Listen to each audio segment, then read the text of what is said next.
Using a sheet of 50 squares, you place the screws on each square.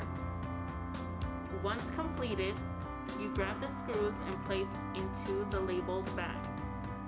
Using a heat sealer, seal the bag and place into a box. Fit 80 bags in a box and label the box. Place the box on the dolly. Roll the dolly into the warehouse and place boxes on the pallet.